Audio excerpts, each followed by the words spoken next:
You look calm on the outside, but inside you, you are carrying anger you have never processed. And the scary part is this: your body remembers what your mouth never said. As a nurse, I have seen how emotional stress silently affects the body, how it affects the way you experience fatigue, how it affects even headaches, how it affects inflammation, how it weakens your immunity, and even chronic illness. Today, we are talking about what holding in anger is secretly doing to your body, and why emotional healing is also physical healing.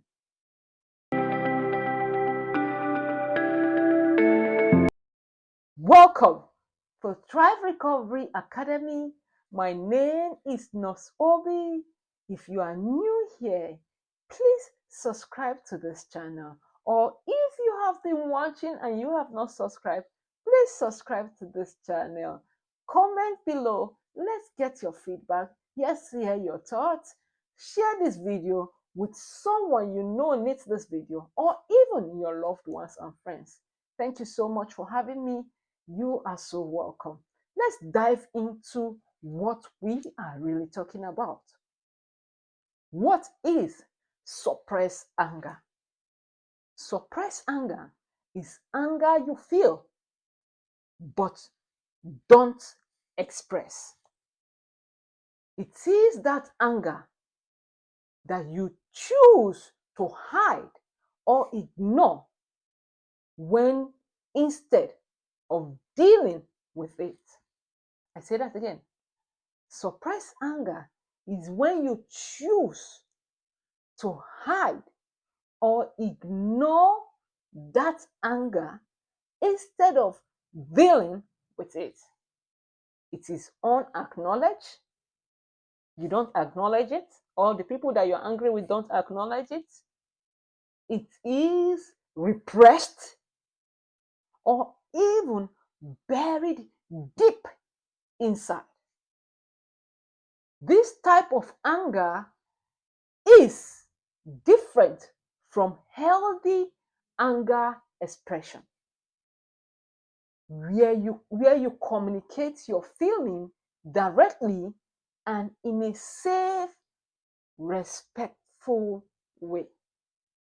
It is unacknowledged, it is repressed, and it is even buried inside. What are those examples of unexpressed anger? What are those examples of unexpressed anger? One of those examples, one, we have smiling while you are resentful. You are resentful of this person, but you'll be smiling. That is deception. Avoiding confrontation. You see this person, you don't want to talk. You are always avoiding him. You are saying fine. If somebody, how are you doing today? I'm fine. How are you doing today? I'm fine. But deep down in you, you know you are really hot. You are keeping peace at your own expense. Just because anger is hidden doesn't mean it disappears. I say that again. Just because anger is hidden doesn't mean it has disappeared. Now, you may ask me, why do people suppress their anger? Why do they suppress their anger? People suppress their anger, number one, because of fear of conflict. Fear of conflict. They worry, they are scared that expressing anger will lead to argument or even strained relationship.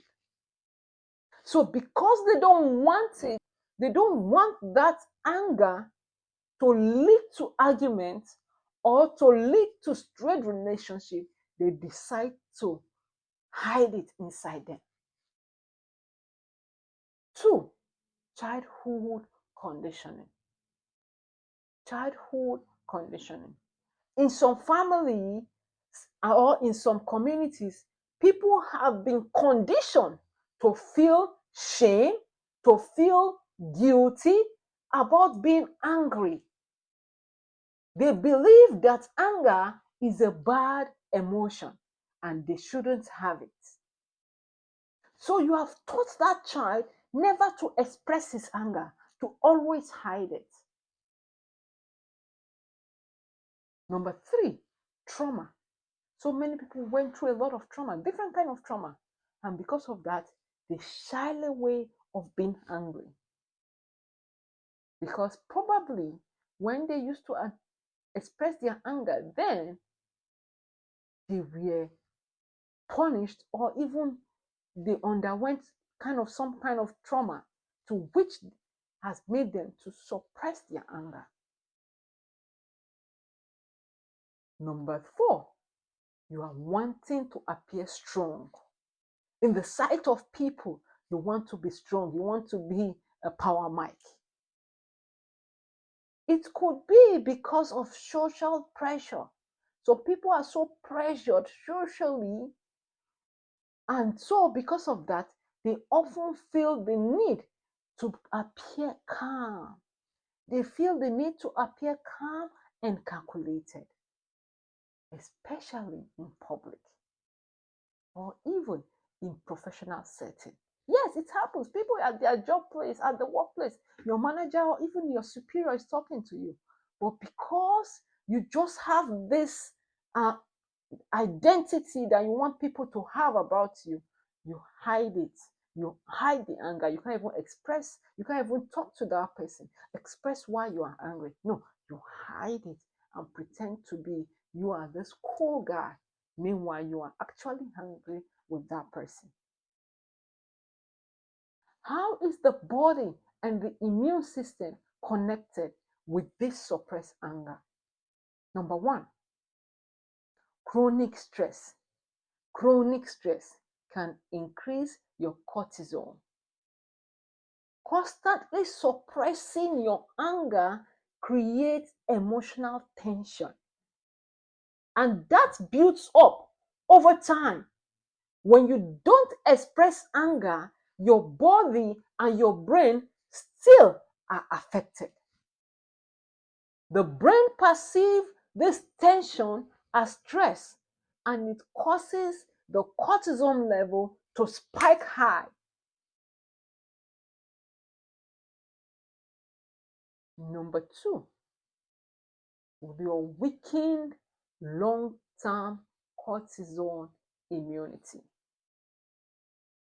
Research find it that emotional suppression can trigger the hypothalamus pituitary adrenaline axis.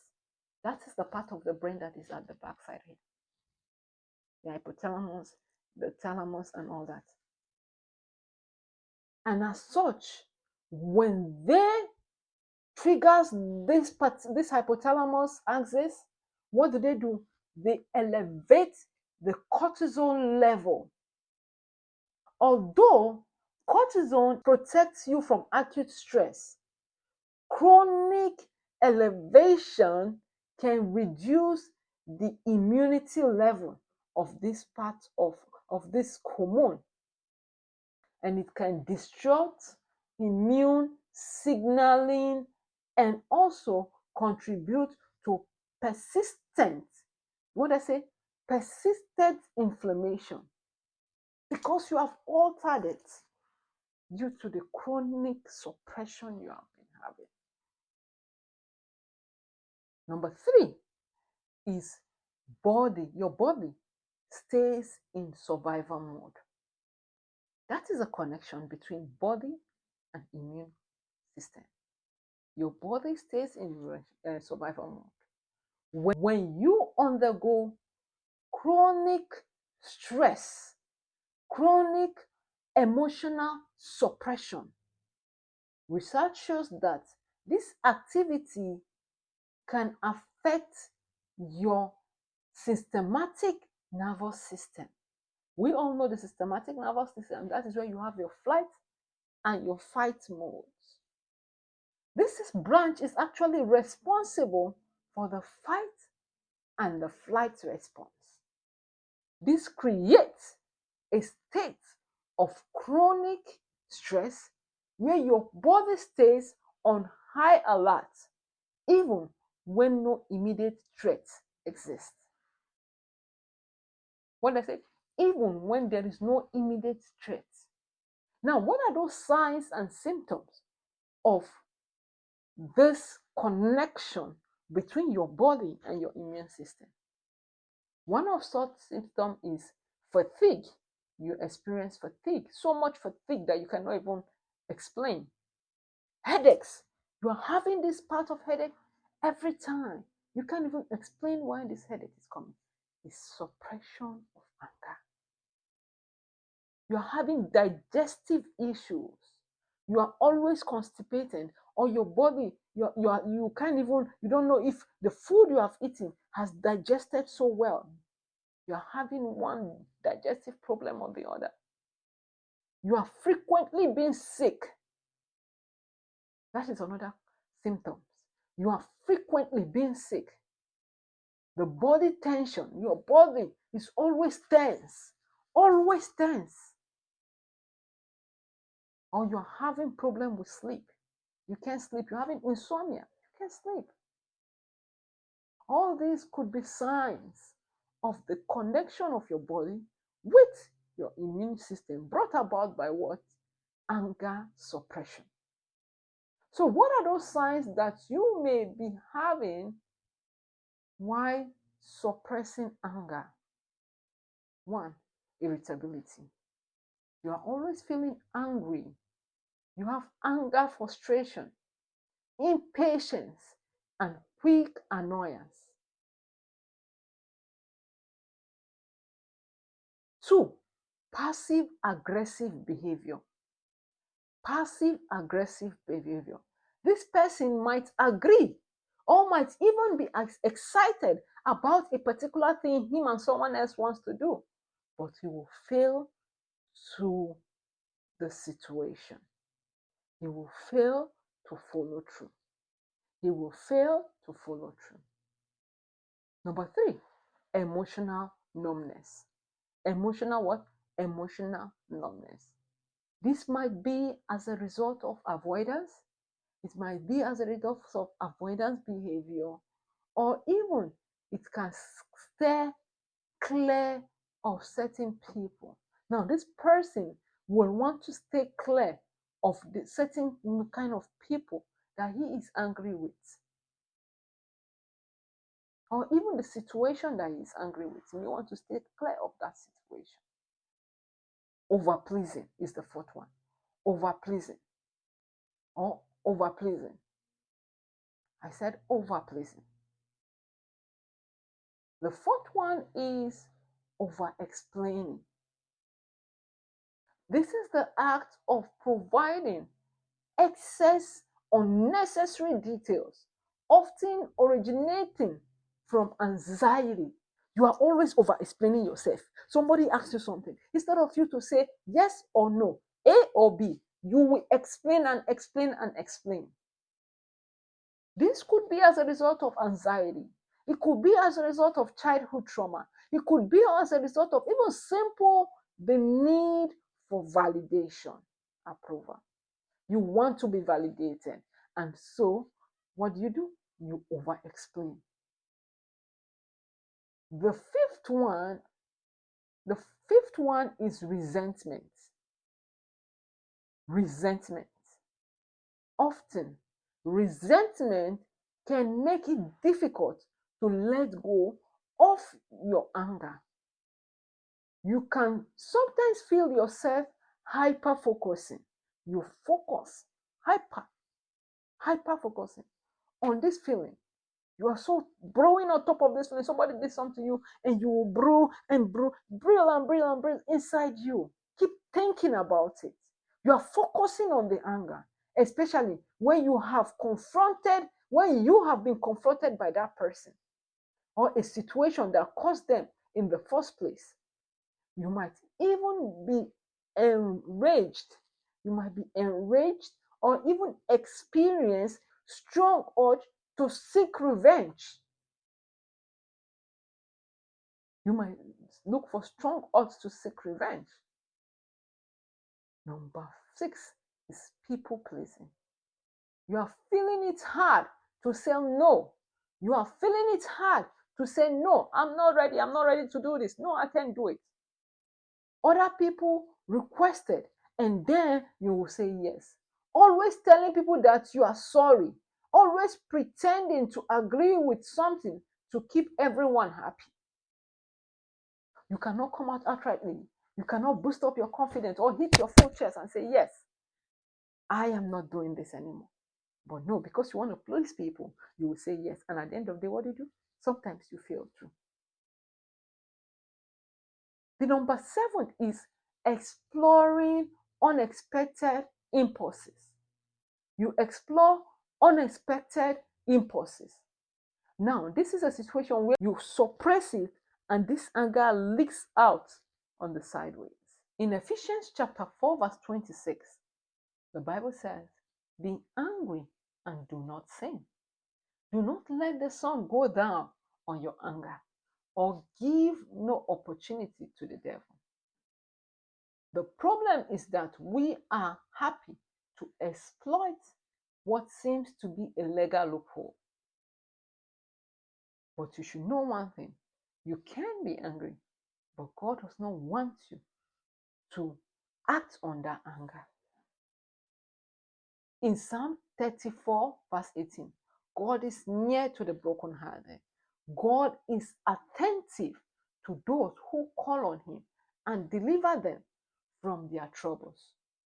God says, bring all your burden to me and I will lift it for you. In this situation, offering conflict and hope during difficult time, it is a powerful message that tells us to go to anger itself isn't a sin. It is self-justifying. Unhealed anger becomes harmful. Now, how do you process anger in a healthy way? Number 1, you have to acknowledge it. You have to do what? Acknowledge that you are angry. You can't heal what you deny. You have to acknowledge that you are going through anger. Number 2, you have to identify the wound underneath. What is that wound that is underneath that anger? That rejection, that disrespect, that betrayal. Number 3, you have to express safety. You have to express safety. Safety in journaling, safety in therapy, safety in prayers, safety in your conversation. In your conversation. The 4th step is what? You have to regulate your body. Regulating your body, these are what you need to do. You have to take a deep breath. Deep breathing exercise will help with that. Exercises will help. 30-minute brisk walk is also help. Sleep, you have to get enough sleep, adequate sleep. Scientists said you need 7 to 8 hours of sleep. You need that sleep. You have to reduce your stress level. Reduce your stress level. Number 5, what is the 5th step towards processing anger in a healthy way? Forgiveness. Forgiveness without pretending. Forgiveness is release, not denial. If this message touches you well, your body carries what your heart refuses to process. And sometimes the exhaustion, the tension, and the emotional heaviness is your body's way of asking for healing. If this spoke to you, comment healing in the comments below. Share this video with someone who hides their plan behind silently. If you know this video speaks to you, comment down below healing. Share this video with someone. Thank you so much for having me. I am Nurse Obi, and I will see you in my next one. Thank you.